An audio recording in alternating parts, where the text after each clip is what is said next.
Hello and welcome to Knit Night 60 of the Sweet Lavender Knits podcast. My name is Christine and I'm coming to you from outside of Toronto, Ontario in Canada.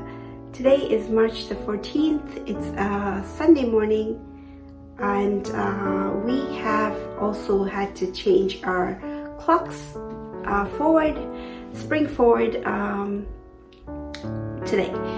So there might be a little bit of mixing up things and not being able to say full sentences from lack of sleep, but then again, that always happens right on this podcast. I am so happy that you were able to join me today, and I hope you have had a crafty week.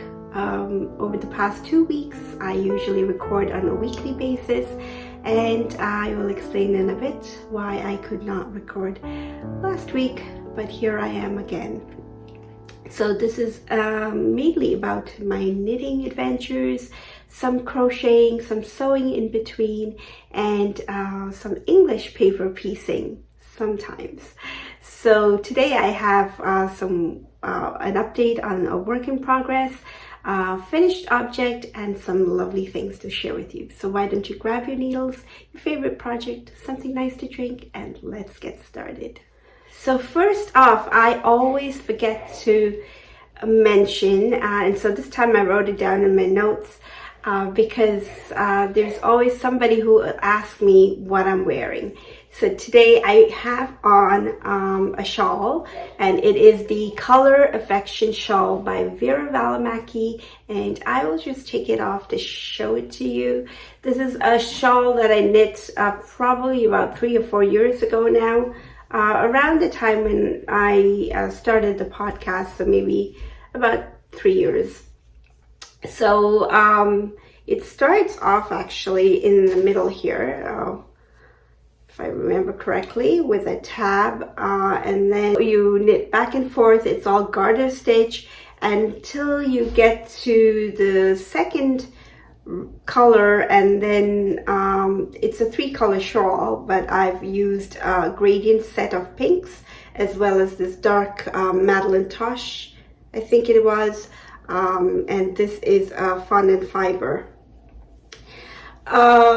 Yes, so it is a beautiful shawl that has been knit so many times, so many different projects by other people, and I can tell you that I loved knitting this shawl.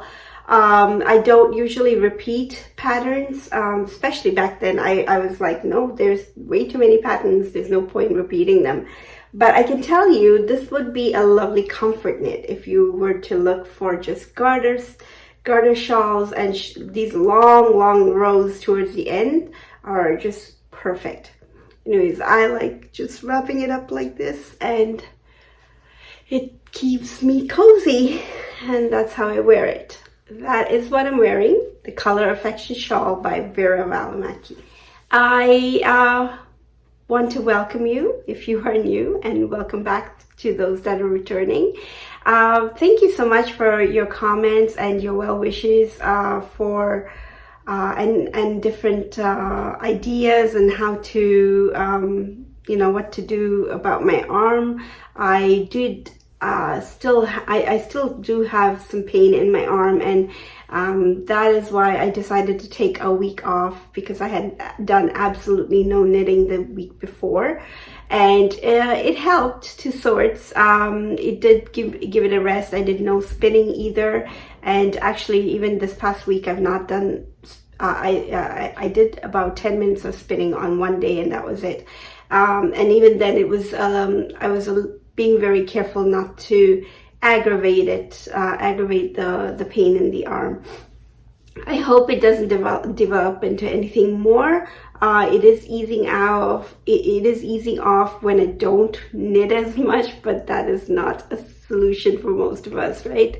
So yes, I will see. Maybe if it starts to get a little worse, I will go have it looked at. But thank you for your well wishes, and thank you so much for your comments. It means a lot to me.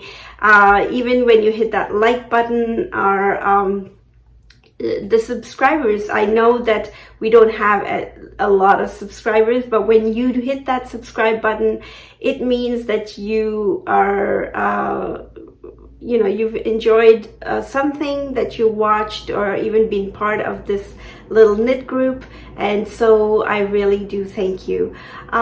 We have our Ravelry group. It is still going on for those who can access Ravelry, and all of the notes and anything that I talk about, the links are down below in the description box, and there are also timestamps there for you if you want to move around to the different sections. And let me know if you are finding any of that information useful, because it's something that I just started this year.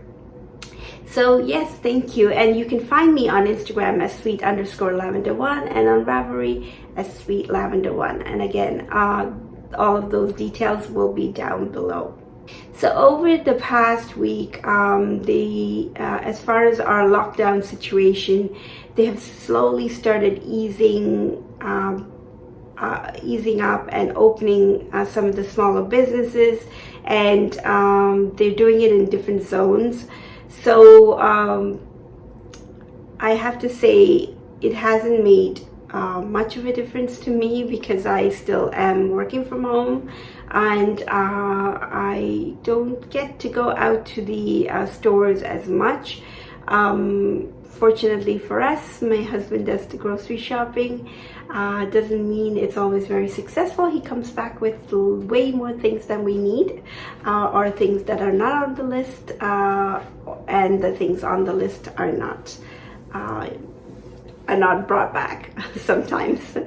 So yes, but I am thankful that he's able to go out and do that, and you know, make it one less of a chore for me.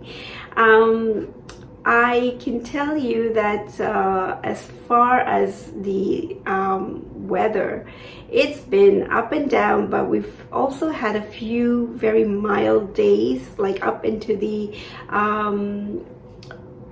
I think it was like 11 degrees or 12 degrees the other day, and it was supposed to go up to 16. I don't know if it did. I'm talking degrees centigrade, and it was pretty warm. Like, it was warm enough for me to just head out to the backyard in a sweater, which is nice in the morning with a cup of coffee.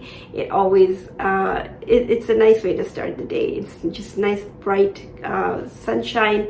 Even today we're having some really nice bright sunshine, a little bit of cloud, but I don't mind that. Yes, so the longer days with daylight has really helped just brighten the mood for everybody, and given more time to be, it feels like there's more time in the day to be able to do things. And so I've managed to do a little bit of knitting, and I will say this, like, it's a very little bit, only because I was doing them in very short periods, so again, not to aggravate my arm. And I've managed to make some progress, which I will share with you now.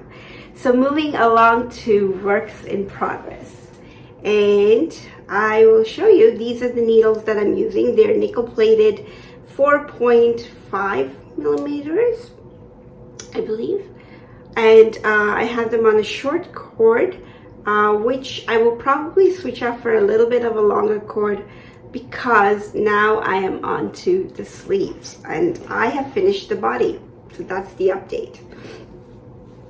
So here is where I was the last time I showed you. I moved the marker because I think the first time I hadn't. So here is where I was, and I've gone down, finished the ribbing, and this is just a little marker I set for myself to know how much more to do, and I knew it was about 1.5 inches from there.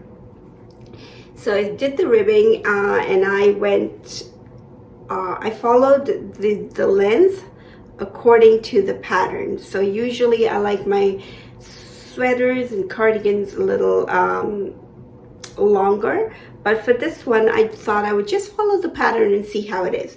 So one thing I noticed is that with all of the increases that I did on the top here, which is, you know, as per pattern, but I did something, just something a little different, was that I blended two sizes. So I went from a sort of a medium here to a larger, yeah, a medium to a large here.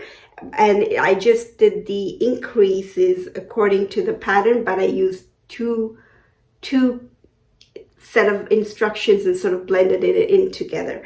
So I don't know if that's what it is, but it's caused out this, it's become a little too wide for me, more than I need. And I tried it on and it's a little loose. So I thought I would use the length of the pattern to make it shorter, so that I will wear this a little differently than I usually wear my other cardigans. So I probably wear it with a tight fitting shirt underneath, and just allow that to be next to skin. And this is more of a loose casual, more of a casual fit really. So yes, and then also about the neck, because I'm now able to try it on with the neck, the provincial cast on that I have here, the dark color, I used it just as a placeholder to see if I needed to bring the neck in, and it seems fine. But I think with the weight of the sleeves, it might go down just a little bit. So I thought I would wait until the sleeves are done also, and then try it on one more time, and then finish off the neck. So that will be the last thing that I do.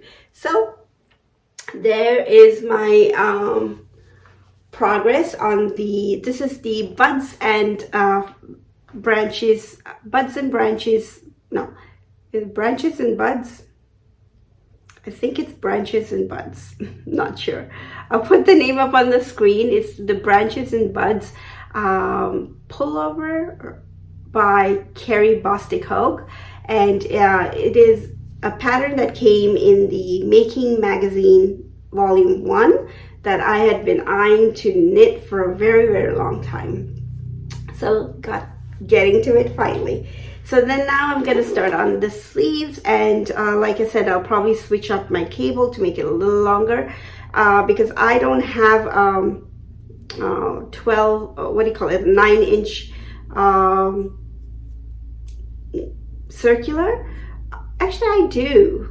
Okay, so maybe I should check the size on that and see if it is the 4.5, because those are fixed circulars, and if it is, then I'll use that and see how it is. Oh, the other thing is for the hem, the bind off on the hem, it didn't really say what bind off to use, so I just use this Jenny stretchy bind off, and I can tell you it is very stretchy, and I'm wondering if it is a little too stretchy now. But like I said, those whole pullover seems to be very more on the casual side, so I'll leave it like that, and we'll see how if I have to, I might. But I don't like the cinched in look either, so it should be fine. That was one more thing. So it's Jenny stretchy bind off, and it is very, very stretchy. Highly recommend it if you want a stretchy bind off.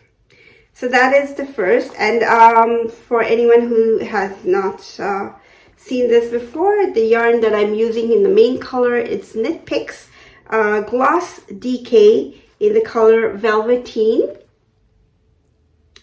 and this is the put up it comes in, and the contrast color that I have is Knitpicks also in the Swish DK, and the color is Bordeaux.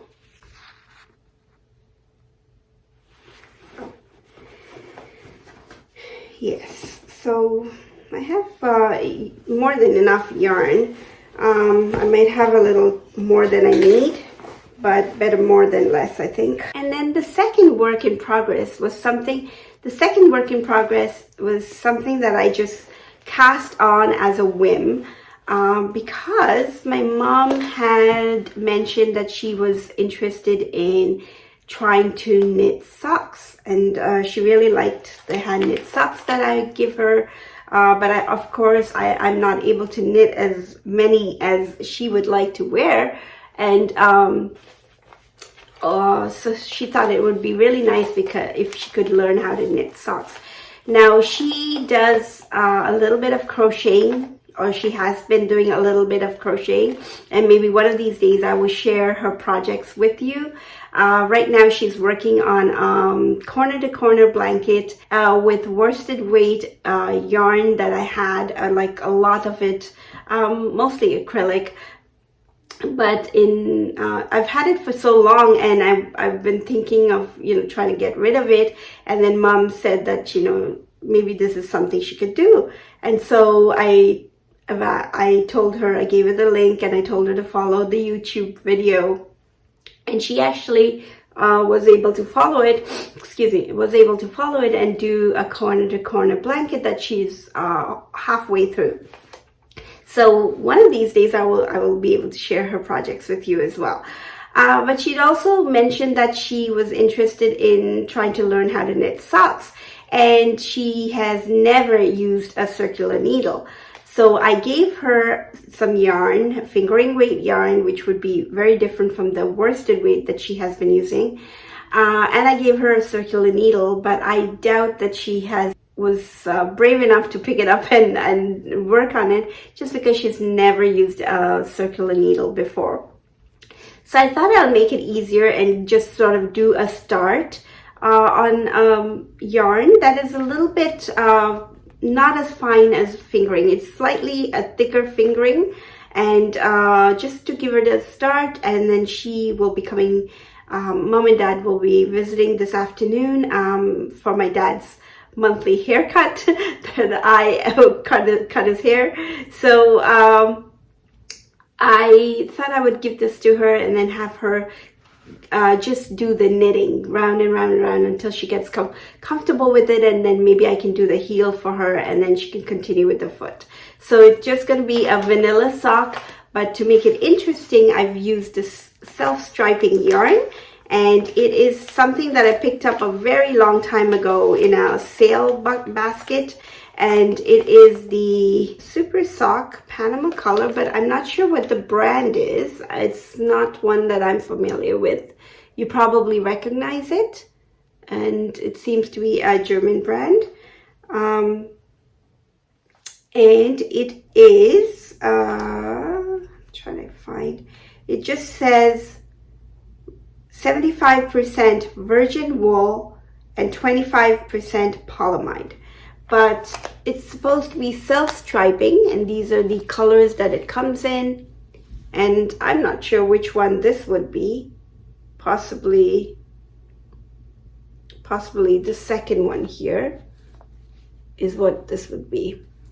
So yeah, this is the yarn I'm using, and it is larger. It's a 150 gram ball, but I know I've used some of it. I've taken off some of it, but it should be more than enough for a pair of socks. And these are going to be thicker socks and a little bit warmer, and so it'll give her good practice. So I'm trying to get the ribbing done for her, and maybe then all she needs to concentrate on is the vanilla sock knitting going in the round. So that's what I've started, and as usual, I've used my Chinese waitress cast on, my favorite go-to cast on, and I'll tell you why. Is because, for one, I find that my long tail cast on for socks doesn't have as much stretch in the cuff as it should be. I know you are supposed to space out your stitches as you cast them on, and maybe I'm not spacing them out enough, so it doesn't have much of a stretch. This one is very, very stretchy for me. It works out. And the second is I can never gauge enough of the tail for the long tail cast on, and I always have to do it at least twice. So this way you know, leave enough of a tail, do your first slip knot, and then you start with the cast on, and you're basically knitting the cast on, if that makes sense. Not knitting it really, but yeah, there's a little bit of a movement to it that you got to do. I'm not explaining myself properly, but yeah. I will find a link to the video that I watched. I believe it's by Very Pink Knits, and for this cast on. So if you are interested, I will put that in down below as well. And it is one that I've used for socks for a very long time now, and it is my go-to cast on if it doesn't require it to be stretchy, or, and you know, and it's got a nice finish. You can see that it has a very nice finish to it. So maybe not as nice as a tubular cast on, but you don't really need it for socks. And whoops, this is how you would see the top of the socks. So you get a nice finish to it. And there is someone has come up with a bind off to match this cast on as well. So I will try to find the links for both the cast on and the bind off and link it down below. So that is my second work in progress, and I thought it will look very matchy in this lovely bag that I got from Pearlin, who is Planet Pearl on YouTube, and she also has a podcast, and you've probably heard me mention her a few times. But yeah, it's got all the colors that are in here on the bag, which I thought was cute, with all the kitties and yarn. So that's the second work in progress, and it won't be something that I'll be working on. Hopefully Mom will get the hang of it, and she will take on that project. If not, it'll be a pair of socks that I will knit. And now moving on to finished objects. The light just went very dark, and all my great bright day with clouds has now become a very, very cloudy gray day. And it's all in a matter of 20 minutes, really. I've been talking for 25. Anyways, so I've had to open up the drapes just a little bit for more light, so you might notice that it looks slightly different. I am really excited to share this project with you, but I have to say that I am not the one that completed the project. So it is a little needle case that I made, or I shouldn't say I made, that we made, my daughter and I made. And it is a free pattern from the Vintage Sewing Box and .co.uk, I think. I will put the link down below. And I first saw Dawn of Dawn's Days make this, and hers was really, it was so pretty that I had to go and print out the template right away, and it didn't work out the first time, and I just redid that again and cut out the templates. So all of the pieces are given to you, and then you just cut out your fabric according to the instructions and you put it together. This is all hand sewn. So it's a needle case with little tiny hexagons and a little bit of English paper piecing. I've even done a little embroidery flower in there, and I've used, so she tells you to use, I don't know what the inside is. I don't know if she uses felt, but that's what I used. I think she had like some sort of batting, maybe. I'm not sure, I can't remember. But you can put in more leaves if you want, but I've just put in the 2 just to sort of get the idea of what to do. And I've put in my needles, my tapestry needles, and one of the needles that I use for embroidery, or sewing needle really. And this is the back. So it is a very easy and very relaxing project actually. My hand sewing is not very neat, I'll tell you that, but because these were very small pieces and holding them together and knitting it was just hurting my arm a little bit, so I got my daughter to do this part of it, like to sew the hexes together, and then I sewed the rest of it on to the case. And what more can I tell you? The fabric that I've had or the one I've put in the background is one I've had for years and years and years, and it's just a piece of scrap, but I liked the color because I was hoping to make a needle case out of it one day. And so I just took a little piece of, you know, the cut piece that could not be used if I were to make a needle case, and was able to do this. So I am very happy to be able to use some fabric that I like in there. And in between the layers, I have used what's it called, fusing. I haven't sewn for so long, I've forgotten the words, but yeah, I think it's called fusing, the white stiff fabric. Yeah, that's what I've used, and I put it together, and it literally took us, between the two of us, it took about 2 to 3 hours, and we were done. And it could have gone a lot faster if we knew the steps ahead. Maybe I'm pretty sure like the next time around it'll go a little bit faster. And also we were trying to decide on the placement of the EPP pieces, and so that took a little bit of, you know, deciding between the two of us, but this is what my daughter came up with, and I think it looks nice. So yeah, I'm definitely going to be repeating this pattern, only because I can see like it's such a neat thing that it's a free pattern really. So if you are interested, I highly recommend you to try it out,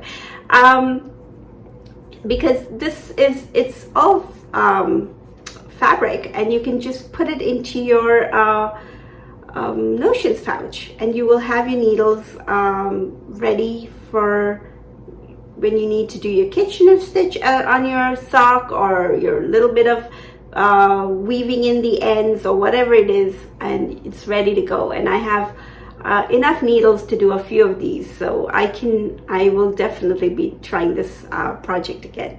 So this is my finished object. It's a sewing finished object, and I think it would also count as a lovely thing. So there it is. Last but not least, some lovely things, and these are lovely things that I have are now part of my stash. I will say it like that. But I have plans for them that I will let you know once I get around to it. So as I mentioned before, I believe in my previous knit night, as well as the one before that, that I did some yarn dyeing, and then the last time I couldn't show it to you because it was still wet and it was not dry yet.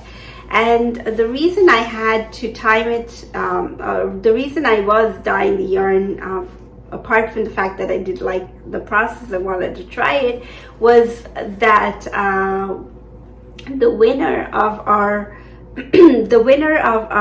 Sweet Lavender's sock along that ended at the end of January had opted to receive one of my yarns, hand-dyed yarns, and so I was trying to knit so I was trying to dye up some for her. So I was following different tutorials that I'd seen on YouTube, but mainly trying to do some of the methods that I had seen Kay from Bakery Bears do.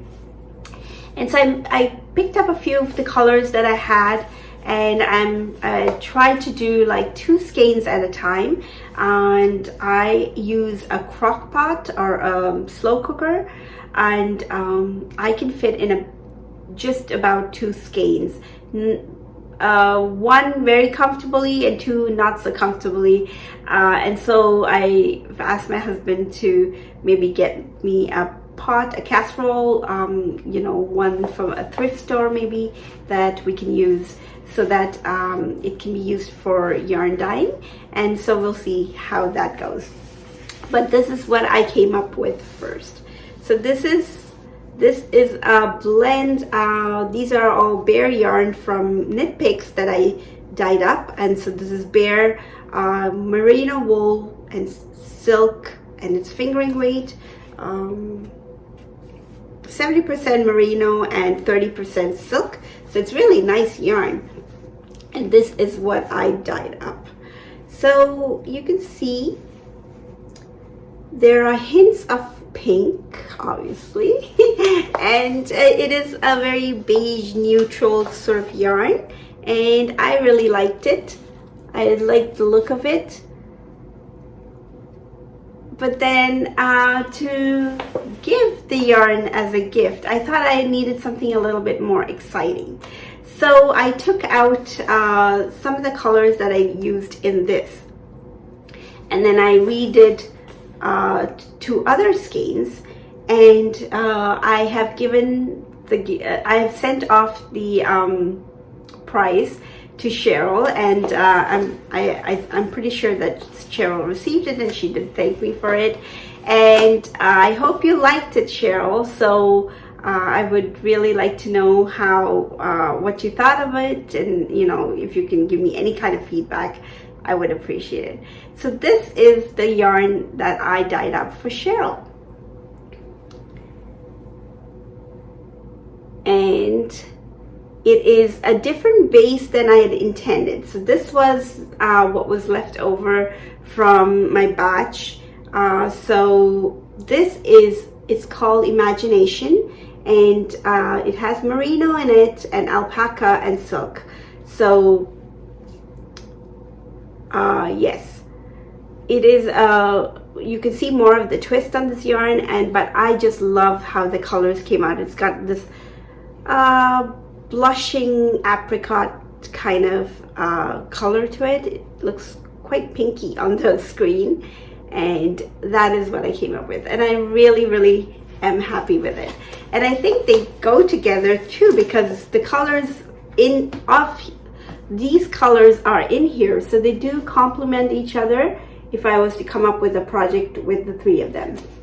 But I might have some other ideas, so we'll see.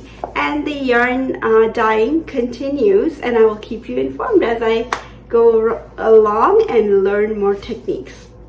So yes, those are my lovely things, and I can tell you that just the whole process of dyeing yarn is quite exciting, and it's almost like